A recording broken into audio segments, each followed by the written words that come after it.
یہ ایک نوجوان آدمی کی کہانی ہے جو کسی فیکٹری میں کام کرتا تھا۔ اس کا جو استاد تھا فیکٹری میں وہ ایک بوڑھا سا آدمی تھا۔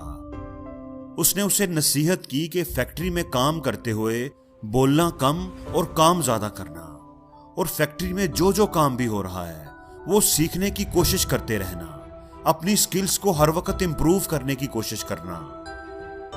کچھ سالوں کے بعد وہ بوڑھا آدمی ریٹائر ہو گیا اور وہ نوجوان آدمی اس کی جگہ پر ٹیکنیشین بن گیا۔ وہ پوری محنت اور ایمانداری سے اپنا کام کرتا تھا، جیسا کہ اس کے استاد نے اسے سکھایا تھا۔ وہ اکثر اپنے استاد کو ملنے کے لیے بھی جایا کرتا تھا۔ ایک دن وہ ملنے کے لیے گیا تو بوڑھے آدمی کو وہ تھوڑا سا اداس اور دکھی لگا۔ بوڑھے آدمی نے پوچھا کہ بیٹا کیا بات ہے، کوئی پرابلم ہوئی ہے، کوئی مسئلہ ہے تو بتاؤ، شاید میں تمہاری کوئی مدد کر سکوں۔ نوجوان نے ایک ٹھنڈی سانس لی اور بولا، اتنے سالوں سے میں آپ کی ہدایت کے مطابق پوری محنت اور ایمانداری سے اپنا کام کر رہا ہوں۔ میں نے کام کے سلسلے میں کبھی کوتاہی نہیں کی، لیکن میں دیکھتا ہوں کہ کمپنی نے ابھی تک مجھے پروموٹ نہیں کیا، جبکہ میرے بعد آنے والے لڑکے جو کام کے حوالے سے کسی طرح بھی میرے مقابلے پر نہیں، وہ مجھ سے آگے نکل گئے ہیں۔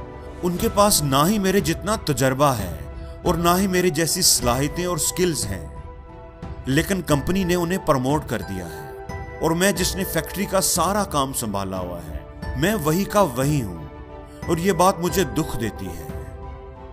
بوڑھا آدمی تھوڑی دیر سوچتا رہا اور پھر پوچھا، کیا تمہیں پورا یقین ہے کہ فیکٹری کا تمہارے بغیر گزارا نہیں چل سکتا؟ سارا کام تم نے ہی سنبھالا ہوا ہے۔ نوجوان نے کہا کہ جی ہاں بالکل، میں ایک دن فیکٹری نہ جاؤں تو سارا کام ڈسٹرب ہو جائے گا۔ بوڑھا آدمی تھوڑی دیر سوچتا رہا، پھر وہ نوجوان کی طرف مڑا اور بولا، اگر ایسا ہی ہے تو پھر ایک دن فیکٹری سے چھٹی کر لو، کوئی بھی وجہ بتا کر فیکٹری سے چھٹی لے لو، تمہیں تھوڑا سا ریسٹ کرنا چاہیے۔ نوجوان آدمی پہلے تو اس نصیحت پر تھوڑا حیران ہوا، لیکن پھر جیسے جیسے وہ سوچتا گیا اسے بات کی سمجھ آتی گئی۔ اس نے اپنے استاد کا شکریہ ادا کیا اور جلدی جلدی فیکٹری روانہ ہو گیا تاکہ چھٹی کی اپلیکیشن دے سکے۔ جب وہ چھٹی کے بعد اگلے دن فیکٹری پہنچا تو مینیجر نے اسے فوراً اپنے آفس بلایا اور بتایا کہ کل جب وہ فیکٹری نہیں آیا تھا تو فیکٹری کا کوئی کام بھی صحیح طریقے سے نہیں ہو پایا۔ جو کام وہ بڑی آسانی سے کر لیا کرتا تھا، دوسرے لوگوں کو وہ کام کرنے میں بڑی مشکلات کا سامنا کرنا پڑا، اور انہیں سمجھ نہیں آ رہی تھی کہ اس مسئلے کو کیسے حل کریں۔ تمہاری غیر موجودگی میں کمپنی کو صحیح معنوں میں تمہاری اہمیت کا اندازہ ہوا ہے۔ تمہارے کام کی اہمیت کو سامنے رکھتے ہوئے کمپنی نے فیصلہ کیا ہے کہ تمہیں پروموٹ کر دیا جائے اور تمہاری تنخواہ میں بھی خاطر خواہ اضافہ کیا جاتا ہے، تاکہ تمہاری حوصلہ افزائی ہو اور تم مزید محنت اور دل جمی سے کام کرتے رہو۔ وہ نوجوان لڑکا دل ہی دل میں بوڑھے استاد کی عقل مندی کی داد دے رہا تھا۔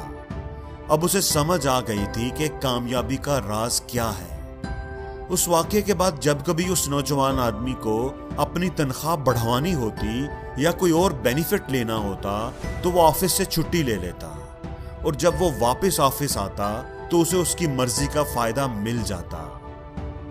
کتنا ہی وقت ایسے ہی گزرتا رہا۔ ایک دن جب وہ چھٹی کے بعد فیکٹری آیا تو گارڈ نے اسے اندر داخل ہونے سے روک دیا۔ گارڈ نے اس کے ہاتھ میں ایک لیٹر تھمایا جس پر صاف صاف لکھا تھا کہ اسے نوکری سے نکال دیا گیا ہے۔ وہ نوجوان آدمی یہ سب دیکھ کر بڑا حیران ہوا۔ وہ ایک شوق کی کیفیت میں تھا، اسے کچھ بھی سمجھ نہیں آ رہا تھا کہ بیٹھے بٹھائے اچانک یہ سب کچھ کیسے ہو گیا۔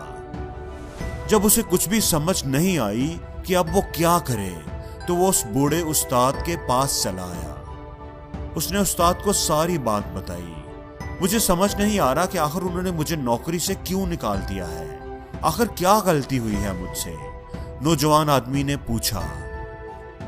میں نے تو بالکل ویسے ہی کیا جیسے آپ نے مجھے سکھایا تھا، تو پھر میرے ساتھ ایسا کیوں ہوا ہے؟ تم نے ویسا بالکل نہیں کیا کیونکہ تم نے میری بات پوری سنی ہی نہیں تھی، بوڑھے آدمی نے افسوس سے کہا۔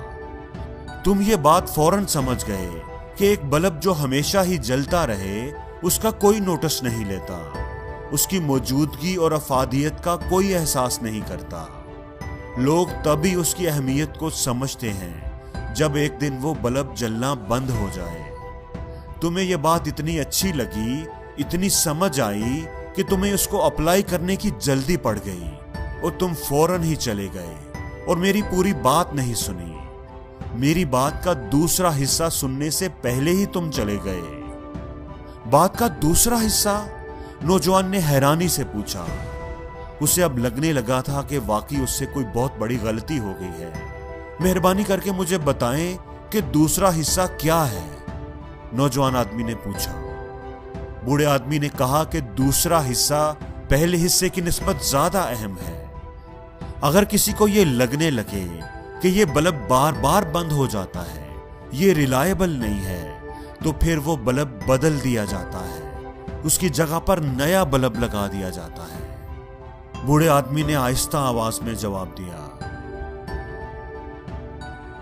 دوستو، اس کہانی کا پہلا سبق یہ ہے کہ ہم بہت سی چیزوں کو، بہت سے لوگوں کو، بہت سے رشتوں کو جو ہمیشہ ہمارے لیے ہر وقت موجود ہوتے ہیں، فار گرانٹیڈ لے رہے ہوتے ہیں۔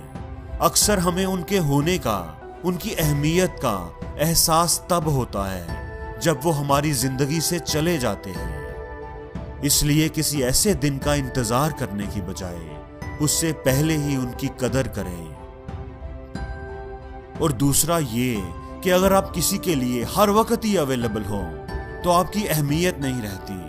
لوگوں کو اپنی اہمیت کا احساس دلانے کے لیے بعض دفعہ تھوڑی سی دوری بھی اختیار کرنی چاہیے، لیکن ہمیں اتنا دور ہرگز نہیں جانا چاہیے کہ لوگ ہمارے بغیر ہی جینا سیکھ لیں، ہمارے بغیر ہی رہنے کے عادی ہو جائیں۔ زندگی میں ہمیشہ میانہ روی، ایک بیلنس بنا کر رکھنا چاہیے، اور زندگی میں ہر روز کچھ نیا سیکھو، نیا سوچو، نیا کرو، لرن کرو۔